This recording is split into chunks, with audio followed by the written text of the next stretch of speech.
पीठ पीछे बात करने वाली बहू। अरे पीठ पीछे बात करना तो आम बात है, लेकिन इतनी यार मेरी सास को तो जब देखो तब खाना चाहिए। देखती नहीं है कि मैं क्या कर रही हूँ। बस बहू प्लेट लगा दे, बहू रोटी बना दे। अरे पता हुआ क्या हुआ कल? तो ये है रीटा। इनको दुनिया के हर गम ने घेरा है। इनके अनुसार यही तो है जिनसे ये कायनात चल रही है, और यही है जिनके पास जीवन का सारा दुख है। अरे यार तुम लोग मेरे घर आओ ना, मैं पार्टी करती हूँ। बोलो कौन कौन क्या क्या खाएगा? यार कुछ हल्का सा स्नैक्स ही बना लेना। यार मेरे लिए तो कुछ हेल्दी ही रखना। वैसे भी ना तेरे घर तेरी सास के बारे में सुन कर ना बहुत डर लगता है। बस अब क्या था, किसी ने रीटा की दुखती रग पकड़ ली वाली बात हो गई। ना पूछ मेरी बहन, मेरी सास ने तो स्यापा ही पा रखा है। अरे पता चलेगा ना कि मेरी सहेलियां आ रही हैं, देखना कैसे मुंह बन जाएगा उनका। मैं तो अभी से तुम लोगों को बोल रही हूँ, कुछ भी कहती है ना तो प्लीज मेरी खातिर सुन लेना यार। वो क्या है ना सहेलियां एक बार फिर से कान में हाथ लगाती है कि रीटा अपनी सास की बुराई शुरू कर देती है तो शुरू ही हो जाती है। खैर बाद में रीटा तो वहां से चली जाती है, लेकिन उसके जाने के बाद यार इसकी बातों से तो लगता है कि इसकी सास खूंखार है, तो क्यों चल रहे हैं हम लोग उसके घर फिर? अरे यार क्या करे, बहुत दिनों से बुला रही है। सास ने कुछ कहा तो मैं तो उल्टा करारा जवाब दे दूंगी। चलो अब बोल दिया है तो जाना तो पड़ेगा ना। दोनों सहेलियां अगले दिन रीटा के घर जाते हैं, जहां रीटा दिखाई नहीं देती। अरे तुम दोनों स्नेहा और पारुल हो ना? लग रहा है सास है।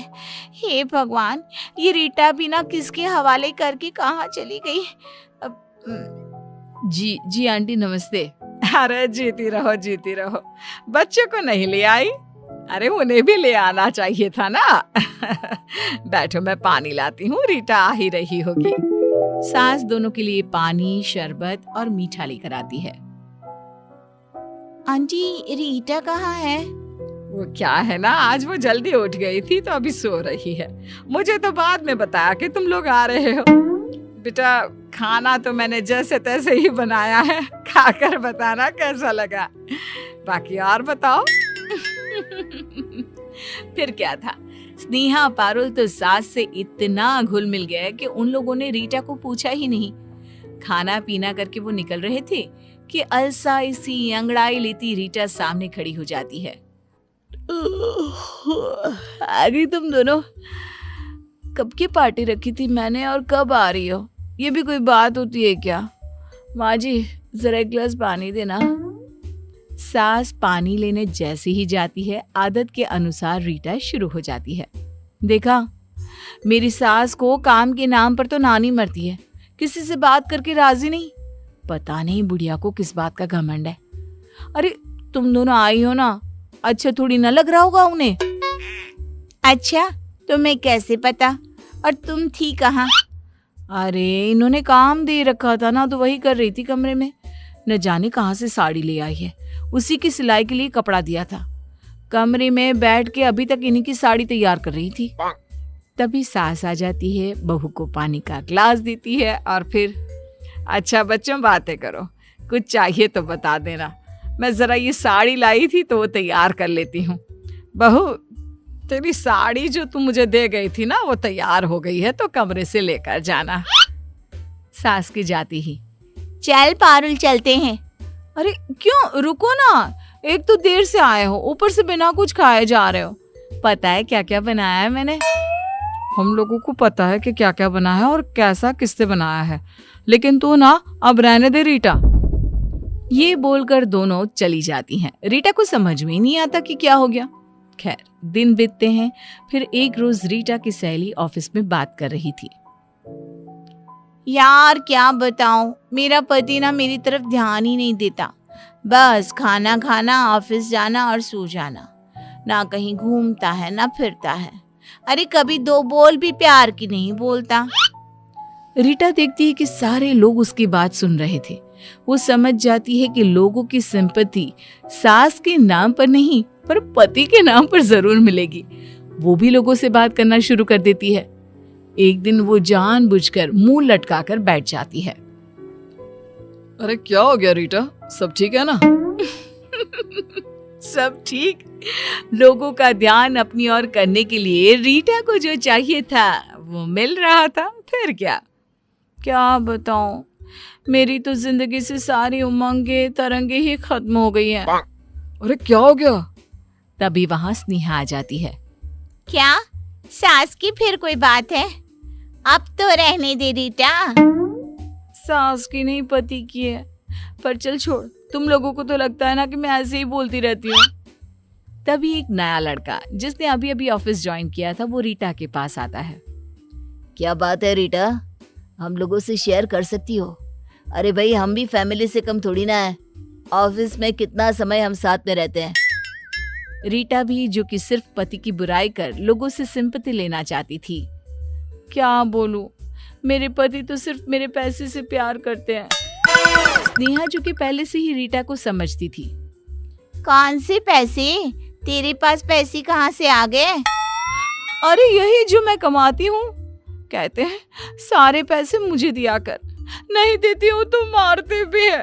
अभी कल ही की बात है। अब क्या था, रीटा को एक नया टॉपिक मिल गया, पति।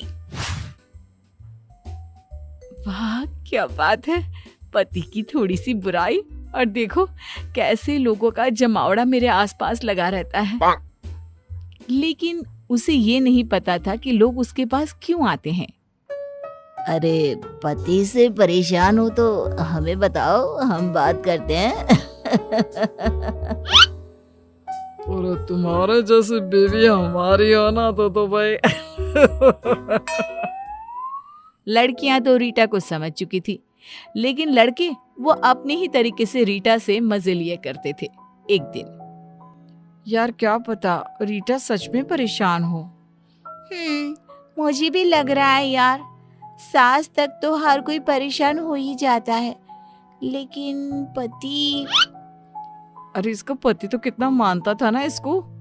हाँ, लेकिन यह आदमी की जात ना कब मानना बंद कर दे पता ही नहीं चलता। दोनों सहेलियों को अब रीटा पर रहम आ जाता है। वहीं घर पर, रीटा ये फोटो देखो कैसी लग रही है। हम दोनों कैसे मेड फॉर ईच अदर लग रहे हैं ना। रुको, इसे मैं हमारे सारे सोशल मीडिया में डालता हूँ, मजा आ जाएगा। लोग देखते रह जाएंगे और अच्छी अच्छी बातें भी लिख दूंगा, ठीक है ना? पति के मुंह से इतनी प्यारी बात सुनकर तो हर बीवी खुश हो जाए, लेकिन रीटा अब, अरे नहीं नहीं नहीं, प्लीज नहीं। नहीं मतलब क्यों नहीं? अरे वो मेरी दोस्त है ना, पारुल और स्नेहा। कौन, वो ऑफिस वाली? क्या हो गया? बस रीटा के अंदर का जो टैलेंट था ना लोगों की बुराई करने वाला, वो जाग जाता है। अरे वो कुछ नहीं, बस वो क्या है ना, जलती है दोनों मुझसे। रहा नहीं जाता मेरी खुशी देखकर। याद है वो 4 महीने पहले मैंने अपनी और तुम्हारी फोटो लगाई थी, जल कुकड़ गई थी दोनों। अरे तो जलने दो ना, क्या हो गया? बीवी हो तुम मेरी, जमाने को तो पता चले कि मैं कितना प्यार करता हूँ तुमसे। और हाँ, ये ना नौकरी वोकरी छोड़ दो। देखो कैसी शक्ल बन गई है, मुझे नहीं चाहिए तुम्हारे पैसे। बीवी को तो पता था कि वो पूरे जमाने से क्या बोल रही थी, पीठ पीछे क्या बात कर रही थी पति के बारे में। और अगर सोशल मीडिया में ये आ गया तो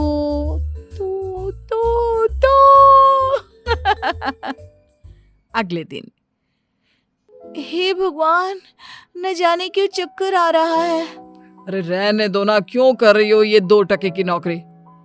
खुद को क्यों गला रही हो रीटा तुम? हाँ बहू, रहने देना, आज ऑफिस ना जा, घर पर ही आराम कर ले। ना माँ जी, आज तो जाना जरूरी है, सैलरी का वक्त है और काम भी बहुत है। क्यों करना है काम? घर पर रहो ना, क्या जरूरत है नौकरी की, मैं कर तो रहा हूँ। अरे नहीं नहीं, घर के अंदर तो मैं पागल हो जाऊंगी। ना बाबा ना। बहू ऑफिस चली जाती है और वहां जाकर, हे भगवान, न जाने क्या हो गया है, चक्कर पर चक्कर आ रहे हैं। अरे तो घर पर रह जाती ना, क्यों आ गई? ले लेती छुट्टी। हाँ यार, ले लेती ना ऑफ आज का, क्या होता, एक दिन की ही पैसे तो कटते ना। अरे नहीं यार, पति को बोला तो बोलने लगे पैसे कट जाएंगे तो घर कैसे चलेगा। सास भी मुंह बना रही थी कि ऑफिस क्यों नहीं जा रही, वरना मेरा तो बिल्कुल मन नहीं था ऑफिस आने का आज। सभी को रीटा पर दया आती है कि कैसे बेचारे पर काम का प्रेशर उसके ससुराल वाले पैसे के लिए दे रहे हैं। लेकिन ये क्या, काम करते करते रीटा को चक्कर आ जाता है और वो गिर जाती है। अरे इसके पति को फोन करो, देखो क्या हो गया। अरे वो क्या करेगा, उसी जल्लाद ने तो इसे ऑफिस भेजा है, जबकि इसकी तबीयत खराब हो रही थी। फिर भी पति को फोन किया जाता है और पति आ जाता है। क्या हो गया मेरी रीटा को? शुरू हो गया नाटक इसका। मैंने कहा था मत जाओ ऑफिस, मैं इसका रिजाइन दे रहा हूँ। कहाँ है HR? रीटा अब यहाँ काम नहीं करेगी। सभी पति की इस बात से हैरान हो जाते हैं। ये क्या हो गया, रीटा तो कुछ और कहती थी। मेरी बीवी को परेशान कर रखा है, वो बेचारी कितना काम करती है। मेरी तो माँ भी नहीं चाहती कि बहू ऑफिस में काम करे। खैर, आज से मेरी बीवी से मिलना हो तो इज्जत से घर आ जाना। नमस्ते बोलकर पति रीटा को लेकर चला जाता है। पीछे से ऑफिस वाले सोचते रह जाते हैं कि भाई, पीठ पीछे बात करने की भी हद होती है।